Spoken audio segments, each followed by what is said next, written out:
No one helped the Russian Tycoon until the waitress greeted him in Russian.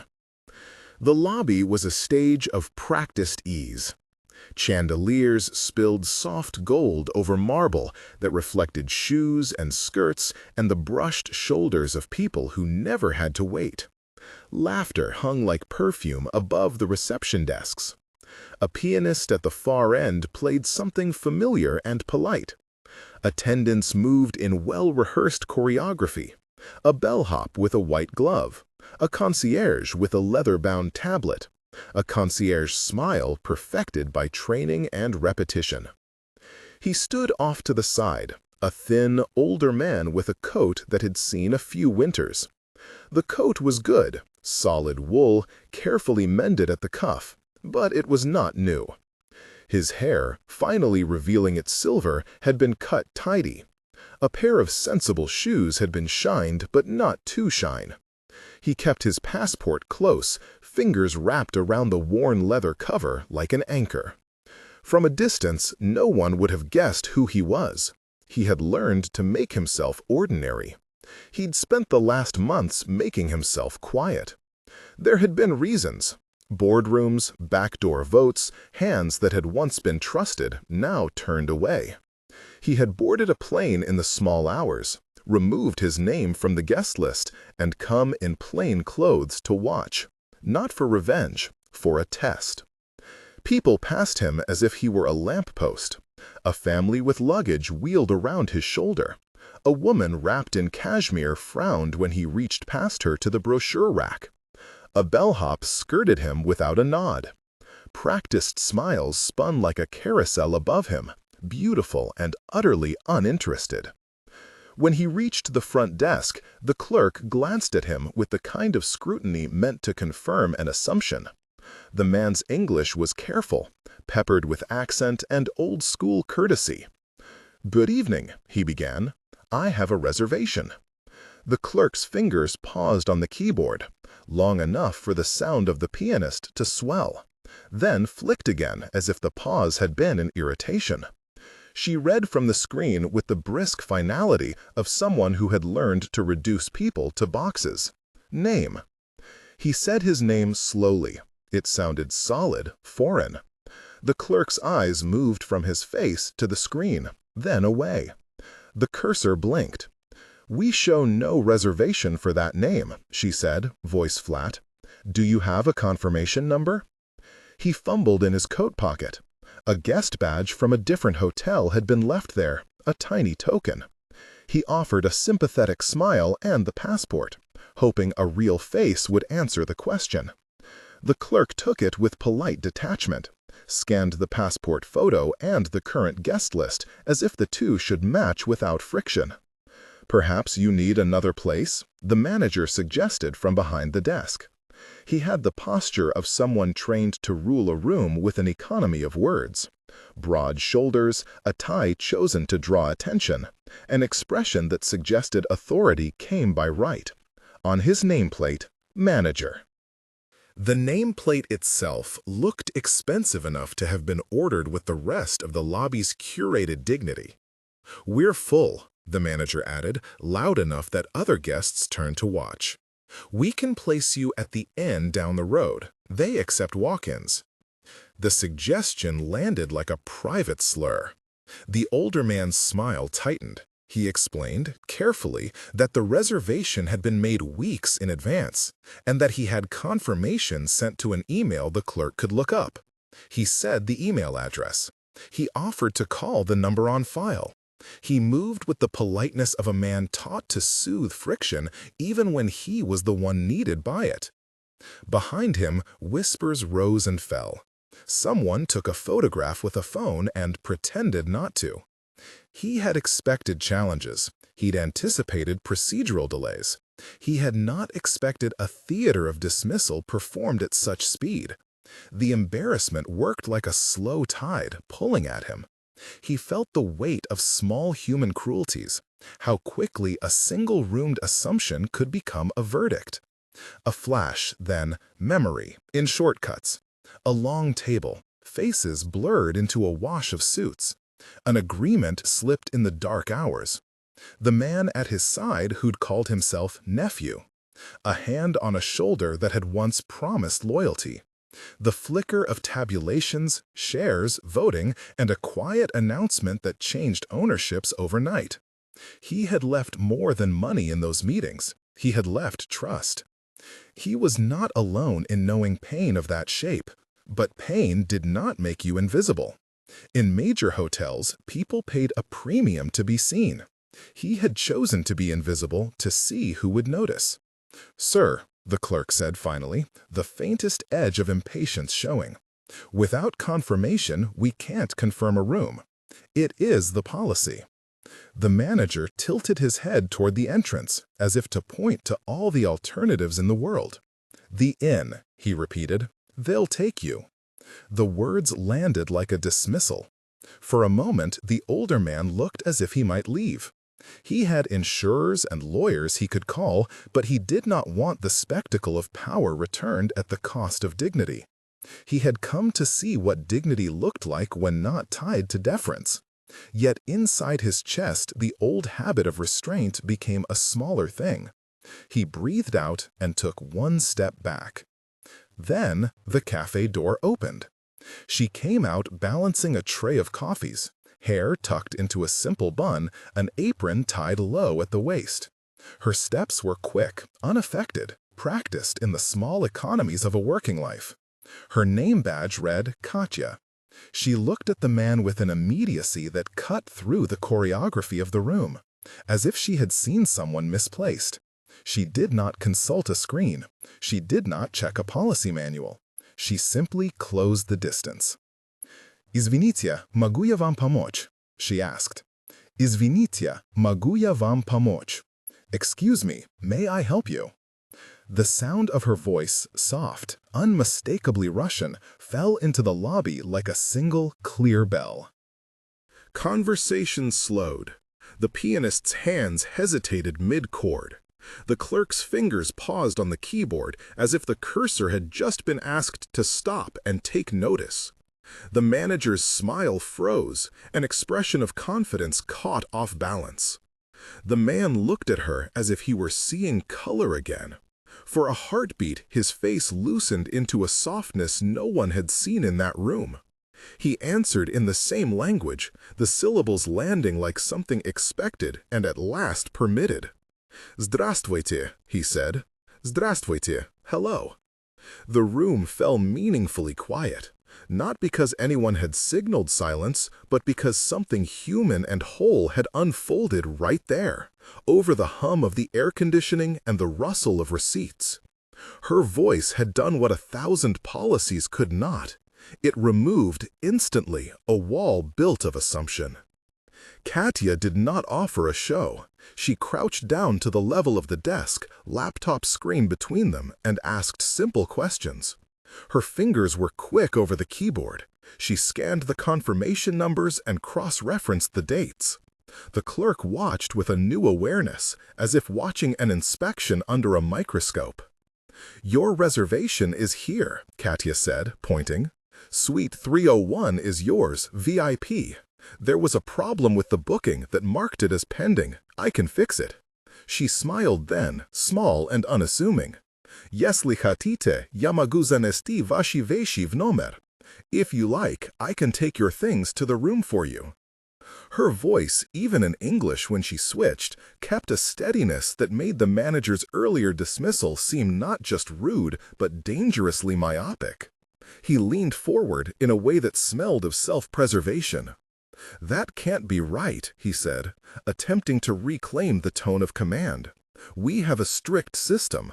It shows no VIP assigned. She looked at him then, and the look had none of the deference he expected. "Sir," she said to the man wearing the manager's title, "if the reservation exists, it exists. If there was an error, we will fix it. The guest is right here." It was not confrontation so much as fact stated plainly. The manager swallowed the disbelief he had worn like armor. He tried again to find a policy that would justify his earlier dismissal, the shadowy clause that would remove all proof of that indifference. The lobby watched. The clerk's cheeks warmed with a certain shame. Katya's hands did not tremble. She clicked through the system, found the reservation, and printed a confirmation. The paper made its small, decisive sound in the hush.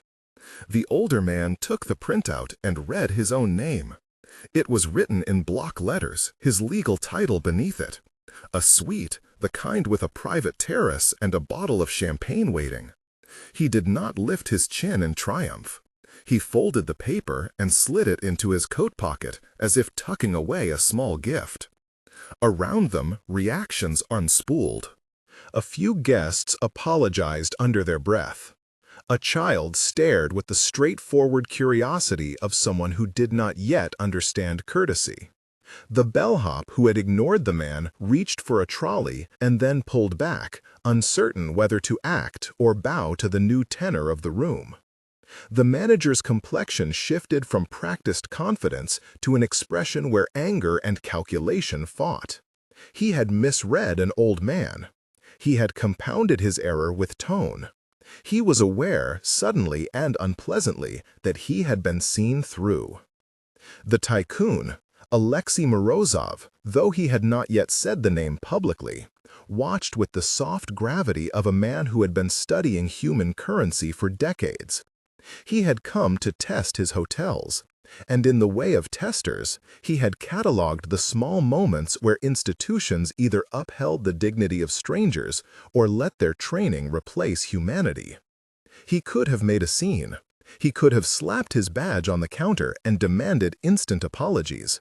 He could have called the press. He had not wanted spectacle. What he wanted was to see whether the people who ran his hotels would recognize humanity first, protocol second. He cleared his throat. "My name is Alexei Morozov," he said, voice low but precise.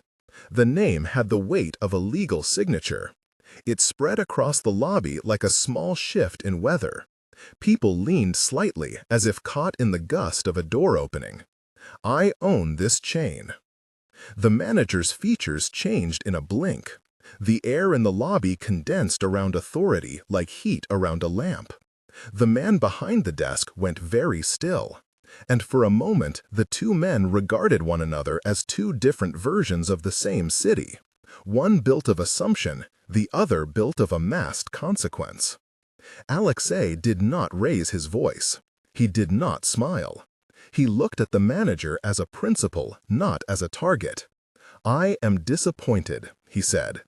"This," he paused, choosing words like stones to throw across a quiet pond, "was not how I expected my guests to be treated."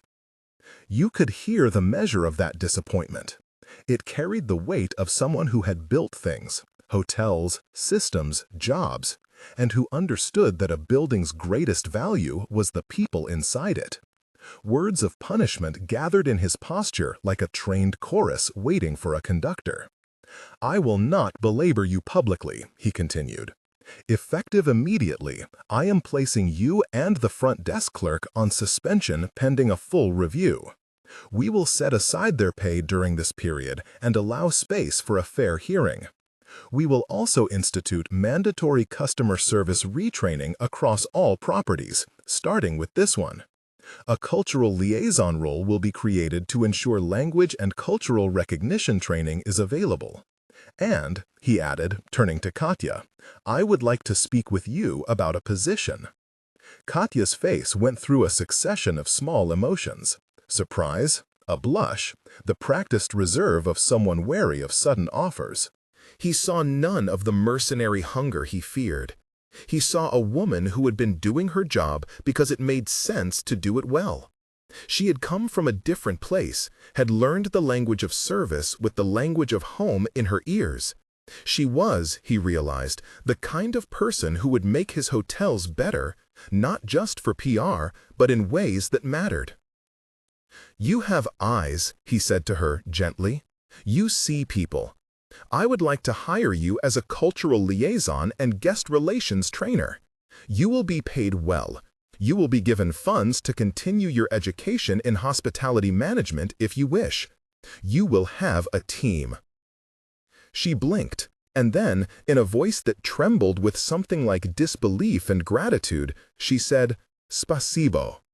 The manager, meanwhile, was fumbling for compliance, trying to find a policy manual he could brandish as a defense. The clerk, who had been abrupt in his conduct, wrung her hands. Guests murmured among themselves. A few offered apologies, some heartfelt, some performative. The bellhop, who had skirted past the older man moments earlier, approached with a small apologetic bow and a hand raised in a quiet request to help move the man's luggage. Alexei nodded. He took nothing so much for the theater of it, but for the practical kindness that people still paid without needing instruction. Katya's colleagues watched her with a surprised warmth. There was something contagious in the scene, a reminder that labor done with attention could be seen and rewarded. The room's temperature changed, not with heat, but with the slow, visible thaw of manners corrected. Alexei escorted Katya aside into the lobby's quieter wings to talk privately. He did not speak of the boardroom betrayals or of the legalities that had led him to test his hotels. He wanted not to lecture, but to listen. He wanted to ask the simple questions of someone who had not been given a voice until a moment ago. "Where are you from originally?" he asked, avoiding the shape of a patronizing curiosity. "St. Petersburg," she said, "but I moved when I was young. My family, we came here so my younger brother could go to school. I studied hospitality at night and worked during the day. This job is—" She stopped and smiled in a way that acknowledged both pride and the tightrope she walked between survival and aspiration. "Why did you speak my language?" he asked, the question both direct and curious. She glanced toward the wide windows where the city spread in blocks and neon and wind. "I heard your accent," she said simply. "It was like hearing something familiar in a room of strangers. I thought, maybe you are far from home. Maybe you need an ordinary kindness. I didn't think about industry or owners. I thought about helping." He felt his throat tighten with a relief he had not expected. It was not just that a sound had bridged his private exile. It was that someone had chosen to make ordinary care into an act of recognition. He had been searching for that precise quality for weeks. People who could see beyond the scripts and checklists, who would recognize that a simple question in a shared tongue dissolves the line between guest and person. He offered her the terms quietly, a role that would leverage her language skills and lived experience, a salary that would cover tuition, and a guarantee that she could design a course for staff to learn basic cultural recognition practices: what to say, how to look, how to listen. He asked if she would consider working with him beyond this hotel, across the chain. Katya's eyes shone. Yes, she said, and it sounded like a future beginning. Back at the desk, the manager collected himself with a face that now had the tightness of someone who had learned what it was to be wrong in public. He requested a chance to explain. Alexei nodded. He was not a man who enjoyed spectacle. He preferred systems. "You will have an opportunity to provide your account," Alexei said. "But actions have consequences. There must be accountability for how we treat the people who enter our doors." He did not fire with vehemence. He did not demand humiliations. He organized a process: immediate suspension pending review, a promise that an objective panel would adjudicate the manager's conduct, and a commitment that restitution would be made where appropriate. The crowd in the lobby watched, and the murmurs shifted from gossip to a tentative sense of rightness. A reporter in the back, because in moments like this someone always had a cell phone ready, posed the ugly question of revenge. Alexei declined to make a spectacle of punishment. He spoke instead of standards and practices, of the dignity with which his brand would stand. He announced a company-wide mandate. Every employee would receive sensitivity and cultural recognition training. The chain would review its guest service protocols and make language assistance more visible, not hidden behind the screens. The manager's colleagues shuffled. Some were relieved. Others watched with the alarm of those who feared structural change. The clerk, whose tone had been curt, stumbled through an apology, small and sincere. He explained later in a staff meeting that he had been under pressure for months, short-staffed, overbooked, told to push guests elsewhere. That did not excuse the bruising of a human being. It contextualized it. Later that evening, when most of the lobby had resumed its choreography, Alexei and Katya took the elevator up to Suite 301. The corridor was quiet, the carpet muted. For a man used to being served, the quiet that followed felt like a balm. For a young woman used to working in the margins, the corridor felt like an invitation to breathe. They entered the suite. The terrace doors were open, and the light from the city poured in. A tray with 2 cups of herbal tea sat on the coffee table, untouched. Alexei stood at the window and looked out at the distant lights as if gauging the measure of the city he had once commanded. He had not wanted to test as an exercise in vanity. He had wanted to know whether his values had survived the turmoil that had removed him from the center of power. "You could have fired them in anger," Katya observed, stepping beside him, "but you didn't." He turned to look at her. "I could have," he said, "but I wanted to make a different point.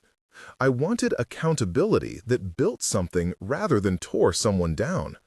People make errors, managers included, but systems must change, and those who show compassion must be encouraged.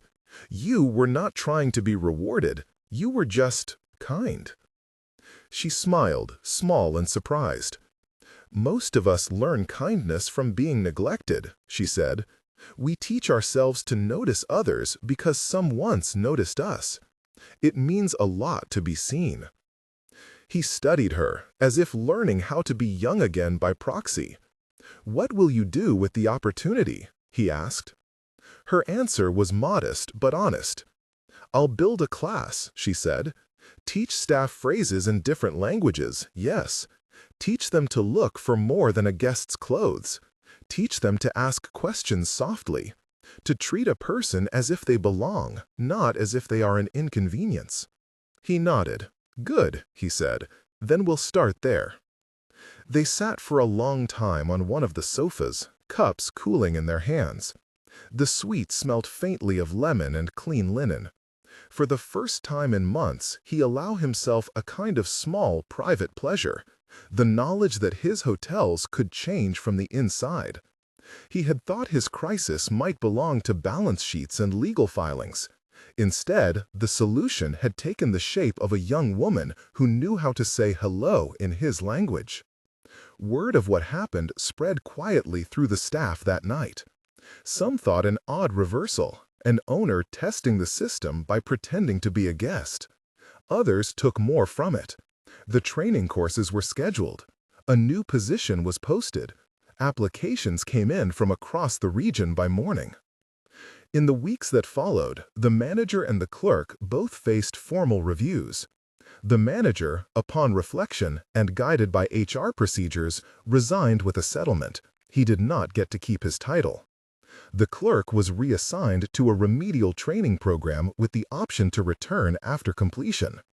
The bellhop received an internal commendation for taking the step to assist when it finally mattered. He had learned something about attention and duty that made him different from the day before. Katya's new role became more than a title. She designed short modules for front-of-house staff that taught a few phrases in common guest languages, yes, but more importantly, taught staff how to pay attention, how to notice a person sitting alone, how to offer help without assumption, how to speak in a tone that included the person rather than a script designed to expedite. The chain set up a hotline for guests who felt unseen. The company committed funds to a scholarship for hospitality students from immigrant backgrounds, practical steps that turned a theatrical moment into structural change. Alexei, for his part, returned to his affairs with a new measure of how fragile dignity could be. He spent less energy hiding and more making sure his buildings reflected an ethos he believed in. He scheduled visits not to sniff out failure, but to meet people and hear their stories.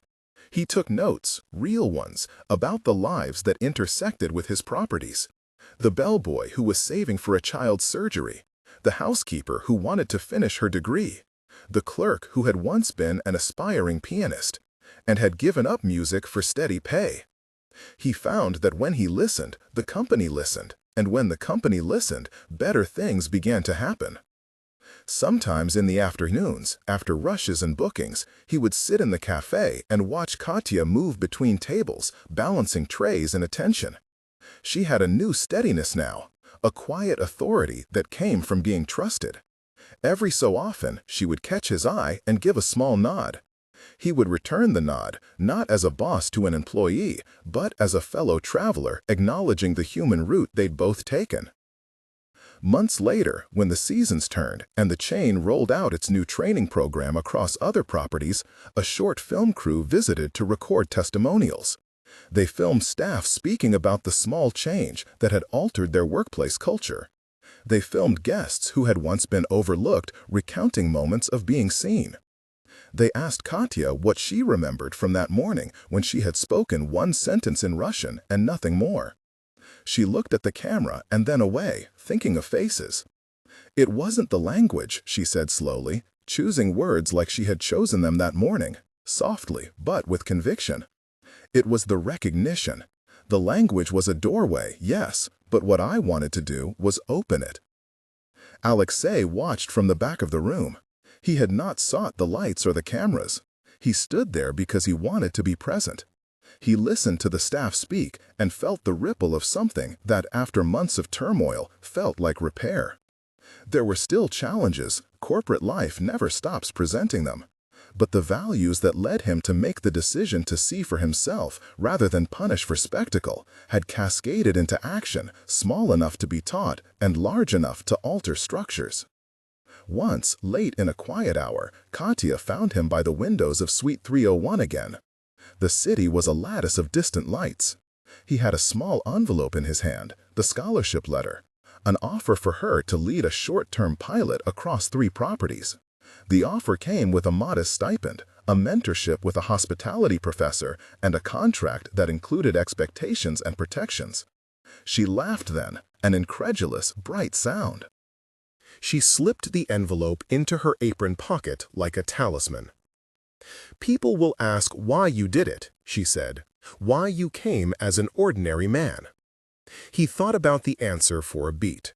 It was true that there were practical aims. He had to know how his hotels treated those without nameplates. But the deeper reason, the one he couldn't quite put into a press release, was simpler.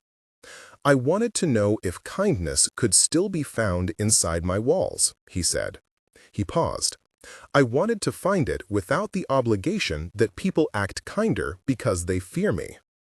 She looked at him then, and in her eyes he found the reflection of an idea he'd carried for longer than he'd admit, that power used to create spaces where people could be recognized and helped without calculation was power properly used. "Then we proved something," she said. He let the room answer him, the clink of cup on saucer, the hum of the city below. He thought about the times he'd felt invisible. How strange that someone with his means could live unrecognized amid staff and guests who would swear they'd given attention to everyone. He thought about how small actions, one sentence in a shared language, a printed line on a screen returned to its rightful owner, had reconstituted a man's sense of belonging. When it was time to leave, he walked through the lobby again. It was a different place now. Not perfect, no place ever is, but altered. Staff greeted him not with the rigid posture of obligatory service, but with something softer. They had learned to look first and assume second. A child at the concierge desk, who had been watching the news of the incident when it had broken, waved at Alexei without reserve. He waved back. As the doors swept open and late-night rain began to gloss the streetlights outside, Katya lingered at his side. "Do you ever regret wanting to be ordinary?" she asked suddenly, her breath clouding in the cool air. He considered the question. "I paid to be private for many years," he said. "But privacy and invisibility are different things. I have come to understand that keeping a person's dignity in public is the work of a lifetime. I did not regret being ordinary that day. I discovered something I had wanted to believe all along." She nodded. "That a single word can change how we are seen." "Yes," he said. "A single word, a single gesture. We forget how much power rests in the ordinary." They stood for a moment longer, watching people pass under umbrellas and headlamps. Somewhere in the crowd, a couple argued about the directions to their hotel. A man with a courier bag checked his phone. Life moved in its usual velocity. But in that lobby, in that chain of hotels, the small internal weather had shifted. The company had a new policy now, a new role filled by someone who had known both languages, and a new scholarship that might pull others forward. Katya stepped forward, then turned back. "Thank you," she said, a phrase that was both about a job and the way someone had looked at her and seen her worth. "It is I who must thank you," Alexei replied. "You reminded me why I built this business at all." They walked to the elevator, side by side, two people connected by something unexpected. The lift rose, smooth and silent, bearing them toward the rooms above.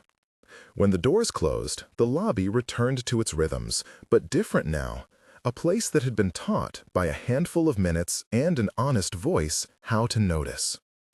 Later, when articles ran and people debated the pressures of hospitality and the excesses of power, most left out the quiet parts. They recounted the headline moments: the owner revealed, management changed, a waitress promoted. Fewer articles remembered the way a single syllable in one's mother tongue collapses loneliness in crowded rooms. Fewer still spoke of the small policy changes that, in the months to come, prevented other humiliations. But the people who worked there remembered. The repair work was not glamorous. It was emails followed up promptly, training modules not just for scripts but for empathy, and a new line in the employee handbook that asked staff to look for language cues and to offer help before it was requested. It was a scholarship that paid for an evening class in hospitality for a housekeeper who had wanted to learn booking systems. It was a simple hotline for guests who felt unseen. Months from that first day, Katya stood behind a small podium at a staff event and told the story in measured words. She did not savor the attention. She only wanted people to understand what had happened, that kindness had the capacity to correct a system, and that when someone in power chose to turn their authority into an instrument for accountability and repair, the consequences could be far-reaching. Alexei watched from the back of the room, the same way he had watched the first morning. He had not sought headlines. He had sought a truth, that dignity does not come by title alone. He had made hard decisions after that day and had learned that people could be corrected and supported at the same time. He had learned that when you create structures for attention, not just checks, your business could live out the values you claimed on your letterhead. When the event ended and people dispersed back to their shifts, a young concierge approached Katya and said quietly, "Because of you, I greeted a guest in Spanish last week. He hugged me." She smiled, and the world in the small corridor made sense like a puzzle whose pieces had been found. On the plane back to his private office, as he opened his laptop and returned to the numbers that still demanded tending, Alexei felt lighter in a way that had nothing to do with spreadsheets. There were still legal matters to resolve. There were still people who would not change. But he had been reminded of a simple metric that mattered more than occupancy rates. How many people felt seen inside the spaces he owned? He had come to test his hotels and ended up testing himself. He had learned that a man's anonymity can be a research method, but it takes a person's courage to act on the discoveries. He had learned that empathy, when recognized and rewarded, changes not only a hospitality policy, but a life. Outside, the city unfurled in lights, indifferent and brilliant as ever. Inside his mind, the scene in the lobby played again. The worn coat, the polite English, the clerk's impatience, and then the sudden hush when Katya spoke. "Izvinite, mogu ya vam pomoch?" she had said. "Izvinite, mogu ya vam pomoch?" Excuse me, may I help you? It had been, in its simplicity, a bridge. It had been a question asked in the right language and at the right moment. And because it was offered without calculation, it altered the course of many lives. A single greeting, a small action that grew into policy, into scholarships, into a new way of defining service. When he closed his laptop for the night, he thought of the faces he'd seen. A manager learning to be humbled, a clerk learning to be kinder, a bellhop learning to serve preemptively, a waitress stepping into a role she had not expected. He thought of the guest who now would tell the story of that day and perhaps learn to look before assuming. The moral was not theatrical. It was practical and modest and true. One person can change what institutions become when given the courage and the platform to demand better. A language can do more than translate. It can reveal. If this moved you, share it with someone who needs to see how a small act of recognition can change everything.